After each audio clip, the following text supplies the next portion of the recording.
today we will discuss about our next chapter respiration in organism। हम लोगों ने उसका फर्स्ट वाला पार्ट डिस्कस किया था। सेकंड पार्ट में हम लोग देखेंगे कि रेस्पिरेशन कहाँ होता है। देखो, फर्स्टली हम फूड को इनटेक करते हैं। फूड को इनटेक करने से हमें न्यूट्रिएंट्स मिलते हैं। उन न्यूट्रिएंट्स का डाइजेशन होता है। ठीक है, डाइजेशन होने के लिए क्या होता है कि जो न्यूट्रिएंट्स कॉम्प्लेक्स फॉर्म में होते हैं वो ब्रेक डाउन हो जाते हैं सिंपलर सब्सटेंस में।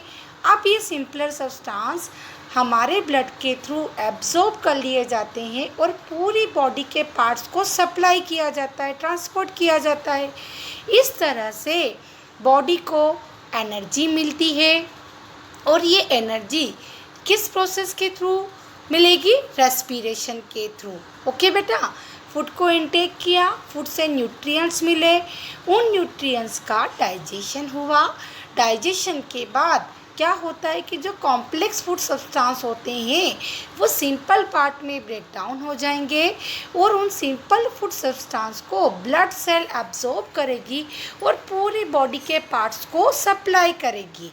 ठीक है, किस प्रोसेस के थ्रू? रेस्पिरेशन की प्रोसेस के थ्रू, और उससे हमारी बॉडी को एनर्जी मिलेगी। ओके, अब देखो कि respiration how and where, respiration कैसे होता है और कहाँ होता है हमारी बॉडी में। ओके, हम देखेंगे कि रेस्पिरेशन जो है वो हमारी बॉडी की सेल में होता है। Where does respiration occur? Body cell. कहाँ होगा? हमारी बॉडी की सेल में होगा। जैसे कि बहुत सारी ब्रिक्स मिलकर, बहुत सारी ईंट मिलकर एक वॉल को बनाती है, एक दीवार को बनाती है, वैसे ही बहुत सारी सेल मिलकर हमारी बॉडी को, एवरी ऑर्गेनिज्म की बॉडी को वो बनाती है, असेंबल करती है। आ रहा है समझ में आपको कि ब्रिक ईंट से मिलकर पूरी वॉल बनती है, ऐसे ही सेल से मिलकर पूरी बॉडी, एवरी ऑर्गेनिज्म की बॉडी असेंबल होती है ना। देखो, सेल क्या होता है?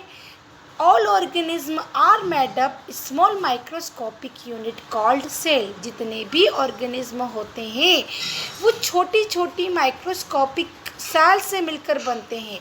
माइक्रोस्कोपिक का मतलब उन्हें हम माइक्रोस्कोप में ही देख सकते हैं। Okay, a cell is the smallest structure and functional unit of an organism. Cell जो होती है वो किसी भी ऑर्गेनिज्म की स्ट्रक्चरल एंड फंक्शनल यूनिट होती है, उसकी संरचनात्मक एंड कार्यात्मक इकाई होती है। The human body is composed of trillions of cell. एक human body trillions of cell से मिलकर बनती है। 1 ट्रिलियन में 12 जीरो होते हैं, तो आप सोच सकते कि ट्रिलियंस ऑफ सेल मिलकर ह्यूमन बॉडी को कंपोस्ट करती है, बनाती है। ओके, अब क्या होता है बेटा कि सेल के भी ऑर्गेनेल्स होते हैं, सेल के भी पार्ट होते हैं, mitochondria, Golgi body, ribosome, nucleus. Cell के अंदर ये सारे बॉडी पार्ट्स आपको डायग्राम में नेम शो हो रहे होंगे। ये सारे बॉडी पार्ट्स, सारे ऑर्गेनेल्स सेल में प्रेजेंट होते हैं। तो सेल के किस पार्ट में रेस्पिरेशन होगा? माइटोकॉन्ड्रिया में। किस पार्ट में? माइटोकॉन्ड्रिया में। माइटोकॉन्ड्रिया को पावर हाउस कहा जाता है।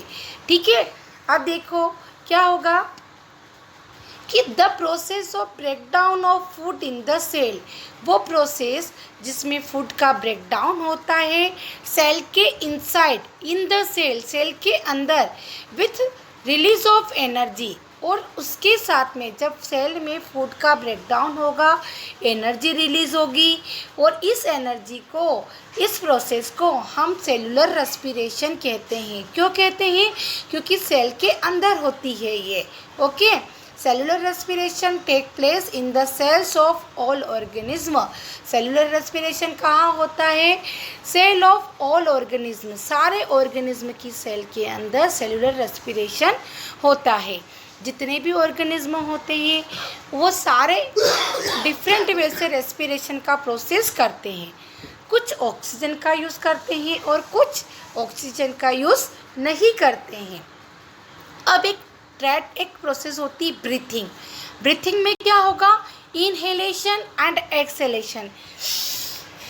ये इनहेल है ना। हमने जब सांस को छोड़ा उससे हम क्या कहते हैं, एक्सेलेशन कहते हैं। अब ब्रीथिंग का रेट, नॉर्मली जो ब्रीथिंग रेट होता है वो 15 से 20 टाइम होता है पर मिनट। जब हम रेस्टिंग कंडीशन में होते हैं, जब हम रेस्ट करते हैं, जब हम रीडिंग करते हैं, राइटिंग करते हैं, तब नॉर्मल 15 से 20 टाइम ब्रीथिंग रेट होती है हमारी। लेकिन जब हम लोग क्या करते हैं, रनिंग करते हैं, योगा करते हैं, एक्सरसाइज करते हैं, प्लेइंग करते हैं, है ना, तो उस समय क्या होता है, हमारा ब्रीथिंग रेट इंक्रीज़ हो जाता है। वो 30 से लेकर 40 टाइम पर मिनट ब्रीथिंग रेट हमारी इंक्रीज़ हो जाती है बेटा। ठीक है, आपको ब्रीथिंग और एस्पिरेशन में डिफरेंस को डिस्कस करेंगे। ब्रीथिंग में क्या होगा बेटा, ब्रीथिंग एक बायोफिजिकल प्रोसेस होता है। ओके, एक बायोफिजिकल कह सकते हैं हम लोग। और रेस्पिरेशन क्या होता है, एक बायोकेमिकल प्रोसेस होता है। बायोकेमिकल का मतलब क्या होगा कि इसमें फूड का ब्रेकडाउन होगा, एनर्जी रिलीज होगी, तो ये एक बायोकेमिकल प्रोसेस है। ठीक है, अब ब्रीथिंग कहाँ होता है, वो लंग्स में होता है। ठीक है, ब्रीथिंग कहाँ होगा, हमारी बॉडी के लंग्स में, जबकि रेस्पिरेशन की प्रोसेस सेल के इनसाइड होती है। अभी हमने पढ़ा ना सेलुलर रेस्पिरेशन, तो रेस्पिरेशन सेल के इनसाइड होता है।